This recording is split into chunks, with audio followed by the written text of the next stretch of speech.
o'g'limni deydi bo'shlikka o'rganib qolmasin deb hunarga berdim deydi. Hunarga bersam deydi, birar oy o'tgandan keyin yo'l kirasiga pul beradigan bo'libdi. O'sha yo'l kiradan orttirib 10 ming so'm ajratib nonushta qilib o'tirsam dada debdi, ha desa, "Men pulni ishlatib yuboring" deb 10 ming so'm beribdi-da.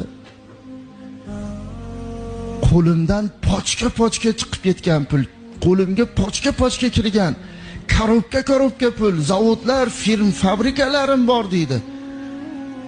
Birorta bir gadoy so'rasa 10 ming so'm beraman, berib yuboradigan odam deydi. O'sha 10 ming so'm o'g'limdan qo'limga tegdi, shunaqa xursand bo'lib, ko'zimdan yosh keldi deydi. Ko'zimdan yosh keldi. Ayasini oldiga kirib, o'zimni tutalmasdan bolam desam, "Nima bo'ldi o'g'lingizga? Bitta o'g'ilda" deydi.